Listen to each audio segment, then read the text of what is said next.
Noah Mercer should have died the moment he plunged into the gate, but instead, he woke up standing in a garden of ash. Charred trees reached towards a crimson sky, rivers of ink cut through cracked soil, and the wind carried whispers of the dead. Shadows slithered just out of view. His skin burned with celestial fire. The 3 sigil stones fused into his veins. "Lydia?" he called. A voice echoed. This way, no. He ran, feet crunching bone dust, heart pounding. Every step was heavier, like the world resisted him. A figure stood ahead, tall, cloaked, faceless. "You are not meant to be here," it said. "I'm looking for my wife.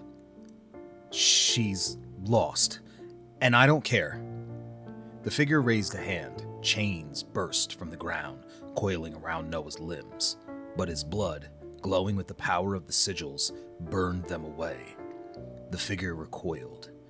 "You carry the key of the gatekeeper." Noah stepped forward. "Then open the way, or I'll tear it apart myself." The faceless one bowed. "The wound welcomes you, gatekeeper."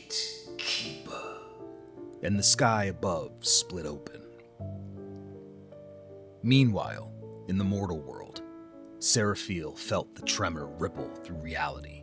The gate in Oregon held sealed, but only partially. He went in, Seraphiel thought. Idiot. He returned to the ruins alone, wings dimmed, grace fading. Something was wrong. Heaven had not answered his prayers in days. And then came the voice. "Brother." Seraphiel spun. Out of the mist stepped a being like himself, but twisted. Wings like rusted blades, eyes like pitch, and a grin made of teeth that are too many to count. "Israfel," Seraphiel said. "You were cast down." "Were we? The fallen angel smiled. Or did we fall where we were needed?" "You've broken your oath." Israfel laughed. "Oaths? Heaven has turned inward, while hell crawls outward. The balance is broken, and your precious gatekeeper is tampering with chains that should remain untouched." Seraphiel raised his blade. "Stay away from him." But Israfel was already gone. And in the distance, church bells rang from a chapel that had no congregation. Inside the underworld, Noah descended a staircase made of flesh and bone. Each step pulsed like a heartbeat. Faces cried from the walls. Some he knew. Some were echoes of his guilt, his father's drunken corpse, the boy he hit in college and left bleeding. Lydia, screaming in the fire. "No!" came her voice again. He stopped. A door appeared, a heavy iron slab etched with his name. He opened it. Lydia stood in a candlelit bedroom, just like their old apartment, smiling, alive. "Noah?" she breathed. He ran to her, arms outstretched. But as he embraced her, her face split open, revealing rows of fangs. Her skin turned to rotting leaves, and her body writhed with insects. Noah screamed and stumbled backwards, and the illusion shattered. Behind it stood a weeping woman in chains. Her eyes were hollow, but her soul was hers. "Lydia?" She collapsed in his arms. Her voice was barely a whisper. "You shouldn't have come." Lydia's body trembled in Noah's arms, thin as paper, her breath shallow and slow. I dreamed you would come," she said, "but I didn't want you to." Noah wiped her bloodied lip. "I'm here. I'm getting you out." She looked up at him, and for a moment, just one, her eyes flashed with something inhuman. "Didn't Seraphiel warn you?" she whispered. "This place changes us. We are not meant to be whole down here." I don't care, he said, rising with her in his arms. I came through fire for you. I'll go through hell all over again. As he stepped back into the corridor, the walls began to groan. From deep within the passageways, something stirred, something hungry. And Lydia whispered again, Noah, they're coming. Far above, Seraphiel soared into the ruins of a cathedral long abandoned by God. He landed on a shattered altar, now grown over with thorns. A sigil glowed faintly beneath the stone, leaking black ichor. Celestial wards twisted in pain. Corruption, he muttered. It reached the sanctums. Then from the rafters above came music, discordant, echoing. The choir beneath had awakened. Once angels of harmony, now perverted into instruments of sorrow. Their wings had become strings, their bones fashioned into flutes, their mouths torn open to sing what should never be sung. Seraphiel drew his blade, but the notes stabbed at his mind. Visions flooded him. Noah burning, Lydia screaming, heaven cracking, and a name whispered from the dark. Theriel. Seraphiel fell to one knee. Theriel was the angel of the ninth gate, and she had vanished eons ago, until now. Noah carried Lydia through a great hall lined with obsidian statues. Each wore his face. Some were screaming, some were laughing. One was weeping blood. At the far end sat a creature, a figure cloaked in shadow, with wings made of mirrors. It sat on a throne of tendons and bones, a scepter pulsing with unborn souls. I am the Watcher, it said, and you are not supposed to be here. Noah placed Lydia gently on the floor and stood his ground. I'm taking her back. The Watcher tilted his head. She is bound here by oath and fire.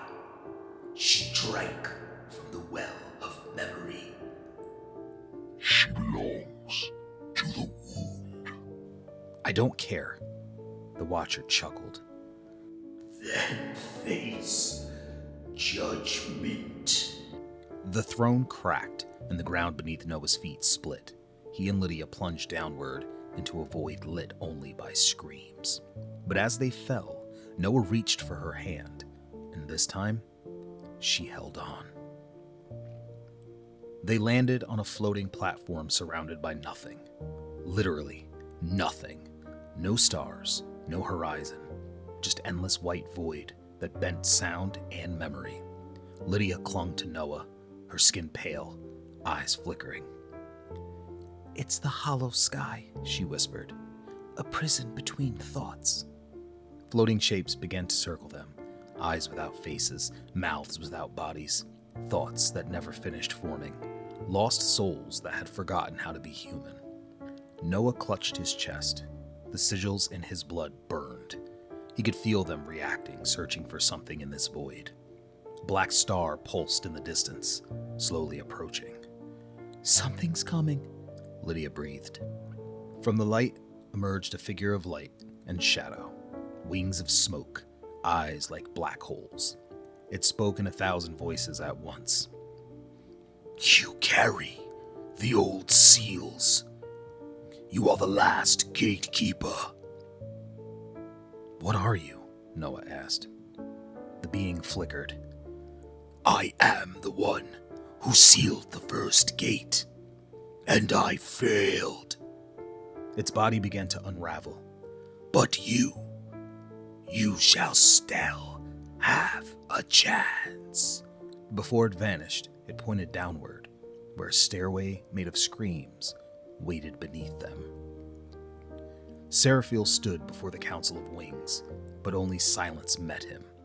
Their faces were veiled, their thrones cracked, the stars above them blinked in and out like dying embers. Speak, one said at last. The seals are breaking, Seraphiel said, and hell is pushing inward.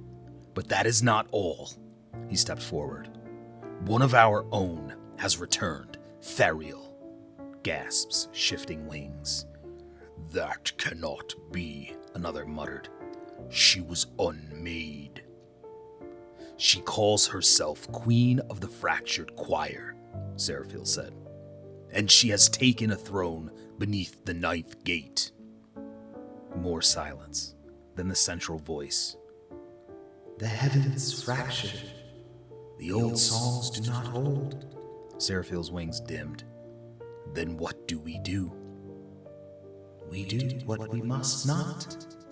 We open the celestial lock. His eyes widened. You'll let heaven bleed to stop hell? The council said nothing, and in the sky above, a small crack appeared. Noah and Lydia followed the stairway through screams and echoes. At the bottom lay a great door, twice the size of the one he sealed in Oregon.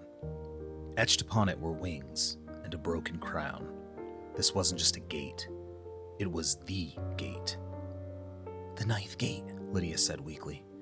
Where the first betrayal happened. Where angels turned into monsters. As they approached, a shape emerged. Theriel. Her hair was fire. Her eyes were weeping stars.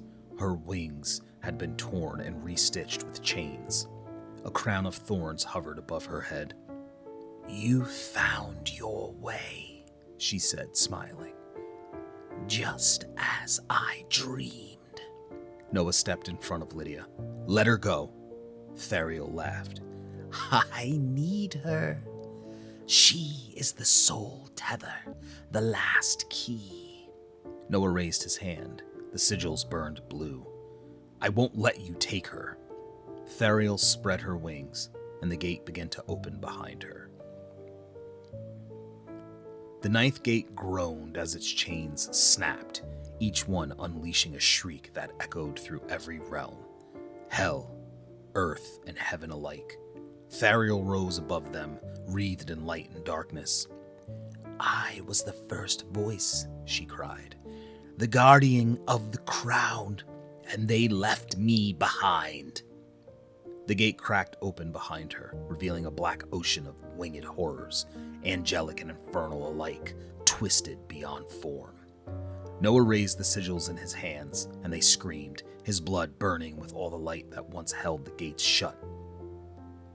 You don't have to do this, he said, voice breaking. You were once one of them. Theriel descended slowly.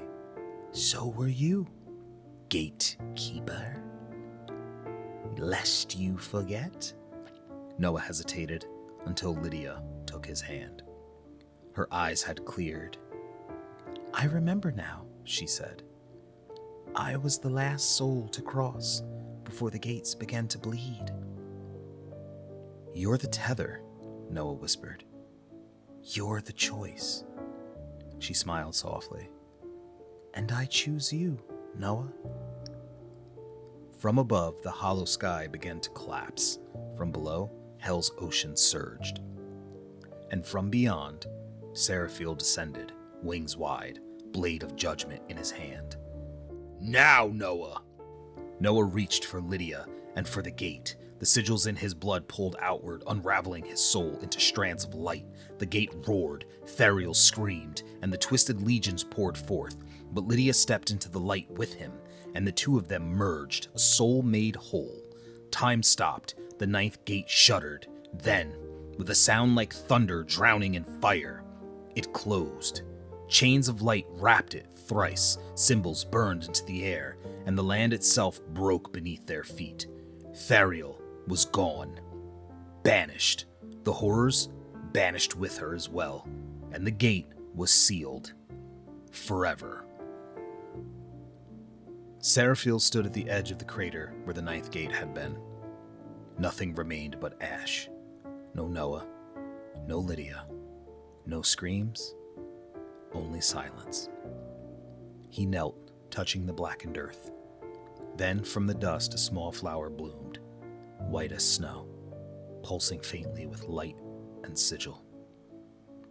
And far above, the crack in heaven began to close. The war was over. The seals would hold. Noah Mercer, the last gatekeeper, had given all. But in the wind, Seraphiel heard one last whisper. Tell her I kept my promise. And the angel wept.